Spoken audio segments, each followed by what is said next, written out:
Hello all, ఈరోజు చూడండి అమ్మ, మనం ఇండియన్ ఎక్స్ప్రెస్ నుంచి ఇంపార్టెంట్ ఎక్స్ప్లెయినర్ ఆర్టికల్ అనేది చేయడం జరుగుతుంది. చూడండమ్మా, ఆ ఆర్టికల్ ఏంటి? Rules for the IAS. మనం యూపీఎస్సీ ఆస్పిరెంట్స్ కాబట్టి ఇటువంటి ఆర్టికల్స్ అనేవి మనకు చాలా మోస్ట్ ఇంపార్టెంట్ రోల్ అనేది ప్లే చేస్తుంది అనమాట. ఓకేనా? సో దీని గురించి మనం డీటెయిల్డ్గా తెలుసుకోవడానికి ట్రై చేద్దాం. ఇవన్నీ కూడా మనకి గవర్నెన్స్ రిలేటెడ్లో మనకి బాగా యూజ్ అవుతుంది అన్నమాట. గవర్నెన్స్ ఆస్పెక్ట్స్ అన్నింటిలో కూడా మనం జనరల్గా యూజ్ చేస్తాము. బట్ అంతకుముందు ఒక్కసారి ఆర్టికల్ స్టార్ట్ చేసే ముందు వీడియో అనేది ఒక్కసారి పాజ్ చేయండి అమ్మా. మనం 50,000 సెలబ్రేషన్స్ చేస్తున్నాం. మన ప్రతి కోర్స్ ప్యాకేజ్ మీద కూడా మనం 10,000 కానీ 10% కానీ డిస్కౌంట్ అనేది ఇవ్వడం జరుగుతుంది. ఇక్కడ మనం UPSC online, UPSC offline, APPSC group 1, TSPSC group 1, NCERT foundation and optionals అనేవి ప్రొవైడ్ చేయడం జరుగుతుంది. మనకి ఆఫర్స్ అన్నీ కూడా 10,000 కానీ 10% డిస్కౌంట్ కానీ ఉండడం జరిగింది కదమ్మా. అవి కూడా కేవలం ఒక్కరోజు మాత్రమే. This is the last day అమ్మా. This is the last day. రేపటి నుంచి ఫీజెస్ అనేవి రివైజ్ అవుతున్నాయి. 50,000 సెలబ్రేషన్స్ అనేవి మనం చేస్తున్నాం కాబట్టి ఇవి ఫీజెస్ అనేవి తక్కువలో ఉంచడం జరిగింది. లేదంటే ఫీజెస్ అన్నీ కూడా రివైజ్ అవుతాయమ్మా. అండ్ ఇక్కడ నెంబర్ చూడండి, ఈ నెంబర్ ప్రత్యూష మేడంది 7893899553. మీకు ఏ డౌట్ ఉన్నా కూడా మేడంకి కాల్ చేయొచ్చు. మన ప్రతి కోర్స్ ప్యాకేజ్ కూడా మీకు లైఫ్ టైం వ్యాలిడిటీ అనేది వస్తుంది. లైఫ్ టైం వ్యాలిడిటీ వస్తుంది. అండ్ 1 డే మాత్రమే కోర్స్ ప్యాకేజ్ ఉంది. మరొక డబల్ ధమాకా ఆఫర్ ఏంటంటే, ఎవరైతే యూపీఎస్సీ ఆఫ్లైన్ తీసుకుంటారో వాళ్ళు కంప్లీట్గా యూపీఎస్సీ ఆన్లైన్ ఫ్రీ వస్తుంది, ఏపీపీఎస్సీ గ్రూప్ 1 ఫ్రీ వస్తుంది, అండ్ టీఎస్పీఎస్సీ గ్రూప్ 1 అనేది కంప్లీట్గా ఫ్రీ అనేది వస్తుంది అనమాట. ఓకేనా? సో ఇంకా డిలే చేయకండి, వెంటనే సబ్స్క్రిప్షన్ అనేది చేసుకోండి అమ్మ మేడంకి కాల్ చేసి. Welcome to LTX classes. ఈరోజు చెప్పాం కదమ్మా, ద ఇండియన్ ఎక్స్ప్రెస్ నుంచి ఇంపార్టెంట్ ఆర్టికల్ అనమాట, రూల్స్ ఫర్ ది ఐఏఎస్ అని. ఓకేనా? ఏ విధంగా రిజిగ్నేషన్ చేయాలి, ఏ విధంగా మళ్ళీ రీఇన్స్టేట్ అవుతారు, జాయిన్ అవుతారు, అవన్నీ కూడా బ్యూటిఫుల్గా మనం తెలుసుకుంటాం ఈ ఆర్టికల్ నుంచి. ఆర్టికల్ బ్యూటిఫుల్గా డిస్కస్ చేస్తుంది. This is Srinivas. అంతకుముందు ఒక్కసారి చూడమ్మా, మనకి తెలంగాణ గవర్నమెంట్ నుంచి అఫీషియల్గా నోటిఫికేషన్ అనేది రావడం జరిగింది. సో నెక్స్ట్ మంత్ 2 నుంచి మనకేంటి, వాళ్ళు యాక్సెప్టెన్స్ నోటిఫికేషన్ అనేది తీసుకుంటారు, అప్లికేషన్స్ అనేవి తీసుకుంటారు. అంటే ఇప్పుడు జనరల్గా మనకి టైం అనేది కేవలం 2 months మాత్రమే ఉంది. సో మీరు వెంటనే మన ఇన్స్టిట్యూట్ సబ్స్క్రిప్షన్ అనేది తీసుకుంటే మీకు 3 bases మీద వస్తాయి. Recorded classes 1 year validity, recorded classes life time validity, live plus recorded life time validity అనేది రాబోతుంది. మన ఇన్స్టిట్యూట్ నుంచి మనకి కోర్స్ ప్యాకేజ్ చూడండి, 25,000 రూపీస్కి రికార్డెడ్ 1 year వ్యాలిడిటీ, 30,000 రూపీస్కి లైఫ్ టైం వ్యాలిడిటీ వస్తుంది రికార్డెడ్. అలా కాదు, లైఫ్ టైం మనకి లైవ్ ప్లస్ రికార్డెడ్ కావాలంటే 35,000 రూపీస్కి ఇవ్వడం అనేది జరుగుతుందన్నమాట. సో ఇవి మార్కెట్లో దొరికే అమౌంట్స్ కన్నా మనం రీజనబుల్ రేట్తో 100% క్వాలిటీ అష్యూరెన్స్తో మనం మొత్తం కూడా కాంప్రహెన్సివ్గా both prelims plus mains integrated ఓరియంటేషన్లో చెప్పడం అనేది జరుగుతుందన్నమాట. బట్ చూడండి, ఈ ప్యాకేజెస్ ఇవన్నీ కూడా కేవలం 1 day మాత్రమే ఉంటుంది. 1 day అంటే రేపటి నుంచి ఫీజు అనేది పెరుగుతుంది. ఈ రోజే లాస్ట్ డే అటమ్మా. అండ్ రేపు దాటింది అంటే మనకి ఫీజెస్ అనేవి రివైజ్ అవుతున్నాయి అన్నమాట. అండ్ ఎంత మేర అవుతుంది? 10,000 మేర చేంజ్ అవుతుంది. కాబట్టి డెసిషన్ అనేది వెంటనే తీసుకోండి.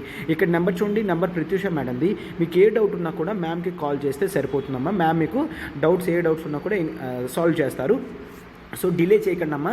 ఎంత పోస్ట్ రిలీజ్ అవుతున్నాయి? 503 పోస్ట్స్ అనేవి రిలీజ్ అవ్వడం జరిగింది. రైట్? అంటే ఇది చాలా తక్కువ అమౌంట్స్ కాదు. 503 పోస్ట్ గ్రూప్ 1 పోస్ట్ అనేవి చాలా ఎక్కువ. ఒకవేళ మీరు గ్రూప్ 1 అనేది తీసుకున్నారంటే మీకు మిగిలిన గ్రూప్ 2 ఎగ్జామ్స్ కానీ ఇంకే ఎగ్జామ్స్ అయినా కూడా మీరు హ్యాపీగా రాయొచ్చు అనమాట. అండ్ మరొక డబల్ ధమాకా ఆఫర్ ఏంటంటే, మీరు ఒకవేళ యూపీఎస్సీ ఇన్ఫినిటీ తీసుకున్నారంటే మీకు టీఎస్పీఎస్సీ గ్రూప్ 1 కంప్లీట్గా కాంప్లిమెంట్ కింద ఫ్రీగా వస్తుందన్నమాట. ఓకేనా? సో డిలే చేయకండి, వెంటనే సబ్స్క్రిప్షన్ అనేది చేయండి అమ్మా. మేడంకి కాల్ చేసి మీరు ఏ డౌట్స్ ఉన్నా కూడా సాల్వ్ చేసుకోవచ్చు అనమాట. సో ఇదే అమ్మ ఏపీఐన article, rules for the IAS. ఇప్పుడు మీకు పోస్టర్లో ఎవరైతే కనిపిస్తున్నారో ఇతను షా ఫాజెల్ అనమాట. ఇతను 2010లో ఇండియన్ సివిల్ సర్వీసెస్ ఎగ్జామినేషన్ని టాప్ చేయడం జరిగింది. He's the first person from Jammu Kashmir to top civil services అనమాట. ఓకే, ఫస్ట్ ర్యాంక్ అనేది రావడం జరిగింది 2010 కేటగిరీ. అతను జమ్మూ కాశ్మీర్లోనే అతనికి పోస్టింగ్ అనేది జరిగిందనమాట. ఇతను చాలా సిన్సియర్ ఆఫీసర్. దట్ ఈస్ అతని క్యాడర్ గురించి, కాండక్ట్ గురించి నేనేం మాట్లాడట్లేదు, జనరల్గా చెప్తున్నాను. ఏమైంది, 2019లో మనకి జమ్మూ కాశ్మీర్ ఎప్పుడైతే అబ్రగేషన్ చేయడం జరిగిందో, జమ్మూ కాశ్మీర్ అబ్రగేషన్ ఎప్పుడైతే జరిగిందో అతను వెంటనే రిజిగ్నేషన్ అనేది ఇవ్వడం జరిగింది. ఏం చేశారమ్మా? రిజిగ్నేషన్ ఇవ్వడం జరిగింది. అండ్ ఆ రిజిగ్నేషన్ తర్వాత అతను ఒక పార్టీ కూడా స్టార్ట్ చేయడం జరిగింది అనమాట. ఏంటంట? జమ్మూ కాశ్మీర్ పీపుల్స్ మూవ్మెంట్ అనే పార్టీ కూడా స్టార్ట్ చేయడం జరిగింది. బట్ ఇప్పుడు 1.5 year అయింది. ఇప్పుడు మళ్ళీ అతను రిజిగ్నేషన్ క్యాన్సిల్ చేశారు. గవర్నమెంట్ వాళ్ళు అతను రీఇన్స్టేట్మెంట్ అనేది చేయడం జరిగింది. ఏం చేశారంటే, ఇన్స్టేట్ అంటే మళ్ళీ ఐఏఎస్ ఆఫీసర్లానే చేయడం జరిగింది. సార్ అదేంటి సార్, రిజిగ్నేషన్ ఇచ్చేశారు, రిజిగ్నేషన్ తర్వాత పార్టీ పెట్టారు, పార్టీ గెలవలేదు అని చెప్పేసి పార్టీ నుంచి బయటకు వచ్చేసారనమాట, పార్టీ మొత్తాన్ని క్లోజ్ చేసేసారు. అయితే మళ్ళీ ఇప్పుడు ఇతన్ని ఐఏఎస్ ఆఫీసర్ చేయడం ఏంటి, అసలు ఏం జరుగుతుంది అని చెప్పి జనరల్గా అడగడం కూడా జరిగింది అనమాట. అంటే ఇప్పుడు ఏంటి ప్రాసెస్ ఏంటి, ఒక ఐఏఎస్ ఆఫీసర్ ఎప్పుడు రిజైన్ చేయాలి, ఎందుకు రిజిగ్నేషన్ చేయాలి, ఆ రిజిగ్నేషన్ చేస్తే ఎవరికి ఆ కాపీ ఇవ్వాలి, నెక్స్ట్ ప్రాసెస్ ఏమవుతుంది, ఎవరు ఫైనల్ అథారిటీ, ఒకవేళ అంతటి లోపల నేను రిజిగ్నేషన్ ఇచ్చిన తర్వాత ఎవరు రెస్పాండ్ అవ్వకపోతే మధ్యలో నా రిజిగ్నేషన్ అనేది నేను బ్యాక్ చేసుకోవచ్చా, ఇవన్నీ కూడా మీకు ఈ ఆర్టికల్ టోటల్ చూసిన తర్వాత అర్థమవుతుందన్నమాట. ఓకేనా. సో ఇంకా డిలే చేయొద్దు, వెంటనే ఈ ఆర్టికల్ని ఇన్ డీటెయిల్డ్గా మనం గవర్నెన్స్ పర్స్పెక్టివ్లో జనరల్గా చూద్దామన్నమాట. ఓకేనా. ఒకవేళ ఒక ఐఏఎస్ ఆఫీసర్ అనే వ్యక్తి అంటే administrative service like IAS officer అయినా, ఐపీఎస్ ఆఫీసర్ అయినా, ఐఎఫ్ఎస్ ఆఫీసర్ అయినా, వీళ్ళ ముగ్గురినే మనం ఆల్ ఇండియా సర్వీసెస్ అంటాం. ఇక్కడ ఐఎఫ్ఎస్ ఆఫీసర్ అంటే ఇండియన్ ఫారెస్ట్ సర్వీస్ అనమాట. సో వీళ్ళ ముగ్గురులో ఎవరైనా రిజిగ్నేషన్ చెయ్యాలి అంటే ఖచ్చితంగా కొన్ని రూల్స్ అండ్ రెగ్యులేషన్స్ అనేవి పార్టిసిపేట్ చేయాలన్నమాట. ఆ గైడ్లైన్స్ అన్నీ కూడా ఎవరిస్తారమ్మా, ఆ గైడ్లైన్స్ అన్నీ కూడా department of personal and training ఇస్తారు. ఎందుకంటే IAS officer cadre controlling authority వాళ్ళే అనమాట. క్యాడర్ కంట్రోలింగ్ అథారిటీ అంటే ఒక ఐఏఎస్ ఆఫీసర్లా ఎప్పుడు ఉండాలి, ఒక పోస్ట్లో ఎక్కడ నిన్ను ఎట్లా మార్పించాలి, ఇవన్నీ కూడా నీ ట్రాన్స్ఫర్స్ అన్నీ కూడా క్యాడర్ కంట్రోలింగ్ అథారిటీ అయినా department of personal and public training వాళ్ళే చూసుకుంటారు. ఓకేనా. సో ఇప్పుడు రెసిగ్నేషన్ అంటే ఫార్మల్గా ఎవరైనా ఇప్పుడు ఈ ఐఏఎస్ ఆఫీసర్ వ్యక్తి ఏం చేస్తాడు, ఐఏఎస్ అయినా, ఐపీఎస్ అయినా, ఫారెస్ట్ సర్వీస్ ఆఫీసర్ అయినా ఇన్ జనరల్గా రెసిగ్నేషన్ అనేది ఫార్మల్ ఇంటెన్షన్తో గవర్నమెంట్కి పంపించడం జరుగుతుంది. ఇక్కడ గవర్నమెంట్ కంటే ఇప్పుడు స్టేట్లో అతను వర్క్ చేస్తే స్టేట్ చీఫ్ సెక్రటరీకి ఇవ్వడం జరుగుతుందన్నమాట. సార్ నేను ఇంకా రిజిగ్నేషన్ చెయ్యాలి అనుకుంటున్నాను, నా రిజిగ్నేషన్ లెటర్ తీసుకోండి సార్ అని చీఫ్ సెక్రటరీకి ఇవ్వడం జరుగుతుంది. ఏంటి, ఒక నార్మల్ ఆఫీసర్. లేదు ఒకవేళ మనము సెంటర్ అలొకేషన్లో ఉన్నామనుకోండి, డెప్యూటేషన్లో సెంటర్ డెప్యూటేషన్ మీద ఉంటే అప్పుడు మనం జనరల్గా ఎవరికి పంపిస్తాము, ఎవరైతే మన కాంపిటేటర్ మినిస్ట్రీ కింద ఉంటామో ఆ మినిస్ట్రీ సెక్రటరీకి పంపిస్తే ఆ మినిస్ట్రీ సెక్రటరీ అతను ఏదైతే క్యాడర్ ఉంటాడో, ఒరిజినల్ క్యాడర్ స్టేట్ క్యాడర్ ఉంటుందో ఆ స్టేట్ క్యాడర్కి జనరల్గా అడుగుతారు. సార్ ఆ స్టేట్ క్యాడర్ అంటే ఏంటి, ఒక్కసారి చూడండి అమ్మా. ఏ అనే వ్యక్తి ఎక్కడి నుంచి ఐఏఎస్ ఆఫీసర్, తెలంగాణ నుంచి IAS officer. But central government ఏం చేసింది, డెప్యూటేషన్ మీద కర్ణాటక గవర్నమెంట్కి పంపించింది, డెప్యూటేషన్ మీద కర్ణాటక గవర్నమెంట్కి పంపించింది. ఏంటి, ఎవరి deputation, ministry of finance deputation మీద ఇక్కడ పంపించడం జరిగింది. ఇప్పుడు ఏ అనే వ్యక్తి మినిస్ట్రీ ఆఫ్ ఫినాన్స్కి జనరల్గా చెప్తారనమాట, సెక్రటరీకి పంపిస్తారు, సార్ నేను ఇలా రిజిగ్నేషన్ చేయాలనుకుంటున్నానని. అప్పుడు వీళ్ళు ఏం చేస్తారు, తెలంగాణ గవర్నమెంట్కి పంపిస్తారు. ఎందుకంటే అతను ఒరిజినల్ క్యాడర్ అదే కాబట్టి. తెలంగాణ గవర్నమెంట్ ఇచ్చిన రూల్స్ అండ్ రెగ్యులేషన్స్ అండ్ వాళ్ళు ఏదైతే ఎంక్వైరీ చేస్తారో కాండక్ట్ ఇవన్నీ చెప్పిన తర్వాత డెసిషన్ అనేది తీసుకోవడం జరుగుతుంది. అర్థమవుతుంది కదమ్మా. ఈ విధంగా రెసిగ్నేషన్ అనేది ఇస్తారనమాట. సరే ఎవరైనా ఎట్లా అయినా రెసిగ్నేషన్ ఇవ్వచ్చా అంటే నో, కొన్ని రూల్స్ అండ్ రెగ్యులేషన్స్ ఉన్నాయి. లైక్ మనకి జనరల్గా ఆల్ ఇండియా వీళ్ళు ముగ్గురికి అనమాట, all India services death cum retirement retirement benefit rules, retirement benefit rules 1958 అనేది ఉంటుంది. ఈ రూల్స్ ప్రకారం కొన్ని ఇవ్వడం జరిగిందనమాట. Like section rule 5 clause 1 and 5 clause 1 A sub clause A ప్రకారం జనరల్గా చూస్తే వీళ్ళు ఏ విధంగా రిజిగ్నేషన్ చేయాలి అని క్లియర్గా ఇక్కడ చెప్పడం అనేది జరుగుతుంది. ఎక్కడమ్మా, all India services death cum retirement benefit rules 1958లో చెప్పడం అనేది జరుగుతుందన్నమాట. సో అయితే ఇక్కడ ఈ రెసిగ్నేషన్ అనేది ఈ విధంగా ఇస్తారు. Sir resignation and VRS voluntary retirement service రెండు కూడా డిఫరెంటా అంటే ఒక్కసారి చూడండి చెప్తాను. జనరల్గా ప్రతి గవర్నమెంట్ ఎంప్లాయీ ఆఫీసర్ కూడా VRS స్కీమ్ అనేది ఉంటుంది. ఏంటిది, వాల్యూంటరీ రిటైర్మెంట్ స్కీమ్. ఇక్కడ వాలంటరీ రిటైర్మెంట్ స్కీమ్ ఏంటి అంటే, ఒకవేళ ఒక వ్యక్తికి ఇంకా 5 years సర్వీస్ ఉంది అనుకోండి, అతను విఆర్ఎస్ తీసుకున్నాడంటే ఈ 5 yearsలో అతను ఎంత ఇన్కమ్ ఎర్న్ చేస్తాడో అంతా కూడా ఒకేసారి ఇస్తారు, అతను రెసిగ్నేషన్ని యాక్సెప్ట్ చేస్తారనమాట. అంటే ఈ స్కీమ్ అనేది యంగ్ పీపుల్ని లోపలికి తీసుకురావడానికి, ఓల్డ్ పీపుల్ ఒకవేళ కావాలనుకుంటే బయటికి వెళ్ళిపోవచ్చు అని దీని మీద పెట్టడం జరిగింది అనమాట. సో ఈ విఆర్ఎస్ స్కీమ్ అనేది కంప్లీట్లీ డిఫరెంట్ అనమాట. ఏంటి, ఇప్పుడు ఏదైతే రెసిగ్నేషన్ చేస్తున్నారో దానికి ఇది కంప్లీట్లీ డిఫరెంట్ అని చెప్తున్నారనమాట. ఓకేనా. అయితే రెసిగ్నేషన్ సబ్మిట్ తర్వాత ఏమవుతుంది మనం చూసాము. రెసిగ్నేషన్ ఎవరికి ఇస్తామంటే చీఫ్ సెక్రటరీకి ఇస్తాం, లేదంటే కన్సర్న్ మినిస్ట్రీకి ఇచ్చి ఆ స్టేట్ క్యాడర్ వాళ్ళకి పంపిస్తారు, అది చూస్తాము. ఓకే. అయితే ఏమవుతుంది రెసిగ్నేషన్ తర్వాత స్టేట్ అనేది ఎవరైతే చెక్ చేస్తారో వాళ్ళు జనరల్గా ఈ వ్యక్తి ఎప్పుడైనా డ్యూస్ అనేవి ఏవైనా గవర్నమెంట్కి కట్టాలా, ఆర్ అతని మీద ఏవైనా కేసెస్ పెండింగ్ ఉన్నాయనే రెసిగ్నేషన్ చేస్తున్నాడా ఏంటి అని కూడా చేస్తారు. అండ్ జనరల్గా అతని మీద కరప్షన్ ఛార్జెస్ ఏవైనా ఉన్నాయా, నార్మల్ కేసెస్ ఏవైనా ఉన్నాయా, కరప్షన్ ఛార్జెస్ ఏవైనా ఉన్నాయా అనేవి చూస్తారు. ఆ తర్వాత గవర్నమెంట్కి పంపిస్తారు. ఆఫ్టర్ ప్రాపర్ విజిలెన్స్ అనేది చేసిన తర్వాత గవర్నమెంట్కి పంపిస్తారనమాట. ఇక్కడ జనరల్గా చూడమ్మా, ఈ all India IAS officers competent authorities ఎవరంటే ఐఏఎస్కి జనరల్గా ministry of state for department of personal and training చూసుకుంటుంది. అదే ఐపీఎస్ ఆఫీసర్కి అయితే ఎవరు చూసుకుంటారు, మినిస్ట్రీ ఆఫ్ హోమ్ చూసుకుంటుంది, హోమ్ మినిస్టర్ వాళ్ళు చూసుకుంటారు. అదే ఇండియన్ ఫారెస్ట్ సర్వీస్ అయితే కాంపిటెంట్ అథారిటీ ఎవరమ్మా, ministry of environment, forest, climate change అనేది చూసుకుంటాం.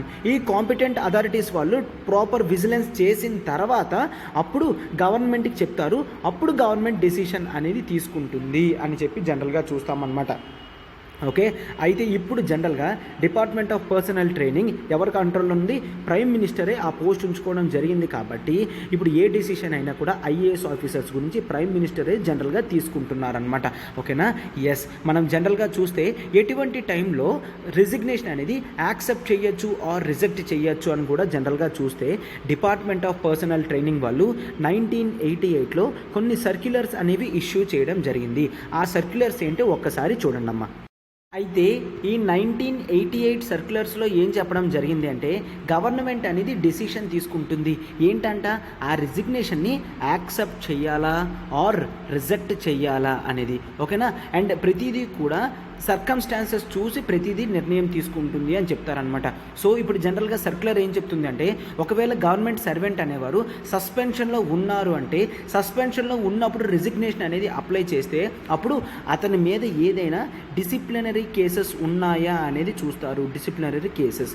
సో డిసిప్లినరీ కేసెస్ ఏమీ లేదు, సస్పెన్షన్ నార్మల్గానే ఉంది అంటే అప్పుడు అతనికి జనరల్గా కావాలి అనుకుంటే వీళ్ళు వాళ్ళ రిజిగ్నేషన్ని యాక్సెప్ట్ చేస్తారు.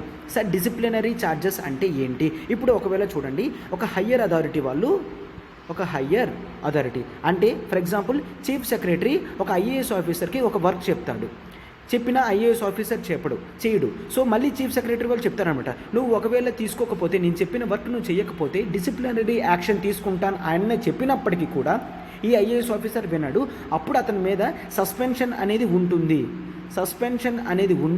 డిసిప్లినరీ సస్పెన్షన్ అనేది ఉండి డిసిప్లినరీ ఛార్జెస్ అనేవి తీసుకుంటారన్నమాట. అటువంటి టైంలో ఇన్ జనరల్గా గవర్నమెంట్ వాళ్ళ రిజిగ్నేషన్ని యాక్సెప్ట్ చేయదు. ఎందుకు? రిజిగ్నేషన్ యాక్సెప్ట్ చేస్తే ఈ డిసిప్లినరీ ఛార్జెస్ అనేవి కూడా అట్లానే క్లోజ్ అయిపోతాయి అన్నమాట. అతను నిజంగా తప్పు చేశాడో లేదో చెక్ చేయరు, ఎందుకంటే ఎలానో రిజిగ్నేషన్ చేసేస్తున్నాడని. సో అప్పుడు గవర్నమెంట్ నిర్ణయం తీసుకుంటుంది అని జనరల్గా చూస్తామన్నమాట. అండ్ ఒకవేళ కరప్షన్ ఛార్జెస్ ఏవైనా ఉన్నాయనుకోండి, అప్పుడు సెంట్రల్ విజిలెన్స్ కమిషన్ రంగంలోకి దిగుతుంది, మొత్తం డిసిప్లినరీ కేసెస్, కరప్షన్ కేసెస్ అన్నీ కూడా చూస్తుంది అని చెప్తామన్నమాట. అండ్ జనరల్గా అది కాకుండా ఒకవేళ చూడండి, ఐఏఎస్ ఆఫీసర్స్కి బెనిఫిట్స్ ఉంటుంది. ఏంటి? They will get scholarship for their studies. అంటే ఒక ఐఏఎస్ ఆఫీసర్ కావాలి అంటే అబ్రాడ్ వెళ్ళి చదువుకోవచ్చు అనమాట. అండ్ దానికి కావాల్సిన అమౌంట్స్ అంతా కూడా ఎవరిస్తారు? సెంట్రల్ గవర్నమెంటే పే చేస్తుంది. అండ్ వీళ్ళు అగ్రిమెంట్ రాసుకుంటారనమాట. నేర్చుకుని వచ్చిన తర్వాత కొన్ని ఇయర్స్ వరకు సెంట్రల్ గవర్నమెంట్లో వర్క్ చేస్తే ఫైన్, లేదు అంటే ఆ అమౌంట్ కట్టిన తర్వాతనే నువ్వు రిజిగ్నేషన్ చెయ్యాలి అని చెప్తారు. ఒకవేళ చెప్పిన తర్వాత అమౌంట్ కట్టలేదు, ఫర్ ఎగ్జాంపుల్ ఒక 5 years గవర్నమెంట్ కింద చేయమన్నారు అనుకోండి, మనం కేవలం 3 years చేసిన తర్వాత రిజిగ్నేషన్ పంపిస్తే ఆ రిజిగ్నేషన్ రెసిగ్నేషన్ని సెంట్రల్ గవర్నమెంట్ యాక్సెప్ట్ చేయదు, ఎందుకంటే ఇంకా 2 years నీ సర్వీస్ అనేది బాకీ ఉన్నది కాబట్టి. ఓకేనమ్మా, అర్థమవుతుంది కదా. సో ఈ విధంగా అన్నీ చూస్తారనమాట. అండ్ జనరల్గా ఇంకేం చూస్తారు, ఈ సర్క్యులర్ జనరల్గా చెప్తుందనమాట, ఒకవేళ ఒక ఇంపార్టెంట్ పొజిషన్లో ఒక వ్యక్తి ఉన్నాడు, ఆ ఇంపార్టెంట్ పొజిషన్లో ఉన్న వ్యక్తి చాలా గ్రౌండ్ నాలెడ్జ్ అన్నీ కూడా ఉన్నాయి, అతని ప్లేస్లో మరొక ఆల్టర్నేటివ్ సెర్చ్ చేయడానికి అంత ఈజీగా ఫాస్ట్గా అవ్వదు కాబట్టి కొన్ని టైమ్స్లో అతని రెసిగ్నేషన్ అనేది హోల్డ్లో ఉంచుతారనమాట. మరొక ఆల్టర్నేటివ్ బెస్ట్ సూటబుల్ పర్సన్ దొరికిన తర్వాత అతన్ని యాక్సెప్ట్ చేయడం అనేది జరుగుతుంది అని చెప్పడం కూడా జరుగుతుందన్నమాట. సో అయితే సరే, ఒకవేళ రెసిగ్నేషన్ ముందు ఇచ్చేసాను, మధ్యలో కావాలంటే విత్డ్రా చేసుకోవచ్చా సబ్మిట్ చేసింది అంటే కొన్ని రూల్స్ ఉన్నాయి, ఒక్కసారి చూడండి అమ్మా. మనం ఆల్రెడీ చూసాం కదమ్మా, all India services death cum retirement benefit rules అనేది 1958లో చూసాం కదమ్మా. అందులో ఇందాక ఏం చూసాం, సెక్షన్ 5 clause 1 సబ్ క్లాజ్ ఏలో జనరల్గా ఏం చూస్తామో సెక్షన్ 5. ఓకే, సెక్షన్ 5లో ఏం చూస్తామంటే ఈ రిజిగ్నేషన్ అనేది పబ్లిక్ ఇంట్రెస్ట్ మీద వచ్చిందా లేదా అనేది చూస్తాం, లేదంటే ఫోర్స్ఫుల్గా వచ్చిందా లేదా చూస్తాం. ఒకవేళ ఈ వీళ్ళు 90 daysలో సబ్మిట్ చేసిన 90 daysలో రిజిగ్నేషన్ సబ్మిట్ చేసిన 90 daysలో విత్డ్రా అవ్వాలి అని అనుకుంటున్నారంటే దేనికి కూడా ఇబ్బంది లేకుండా పబ్లిక్ ఇంట్రెస్ట్ పరంగా కూడా గవర్నమెంట్ అనుకుంది అనుకోండి, ఇతను మంచి ఐఏఎస్ ఆఫీసరే, సర్వీస్లో ఉంటే చాలా మంచిది అని అనుకుంటే విత్డ్రాకి పర్మిషన్ ఉంటుంది under section 5 clause 1 sub clause A ప్రకారం.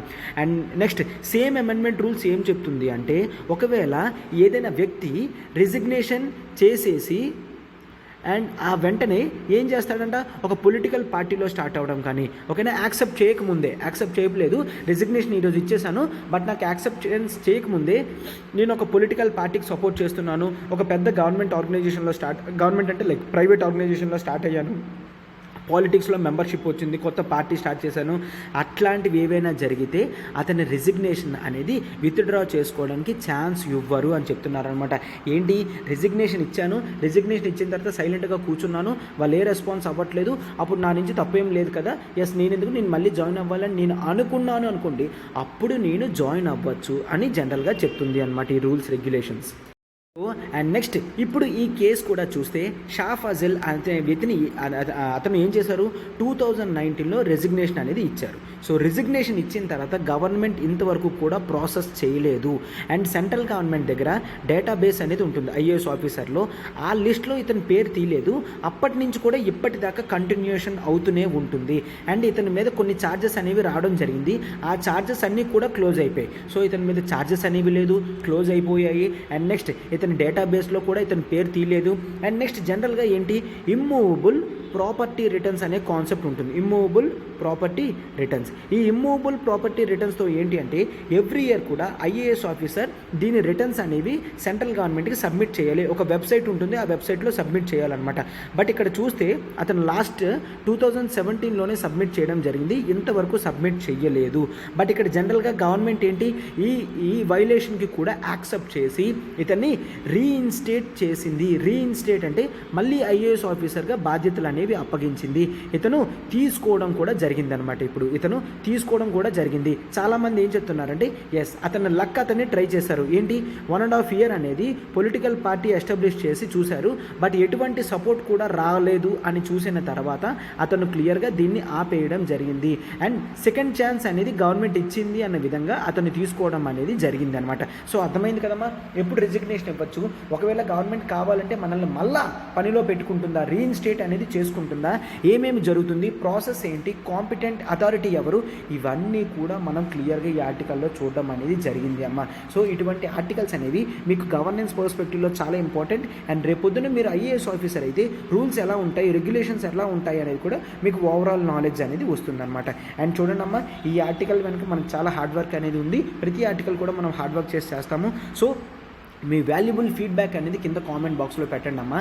అండ్ లైక్ బటన్ని హిట్ చేయండి, ఫెలో ఆస్పిరెంట్స్ కూడా షేర్ చేయండి అమ్మా, ఓకేనా.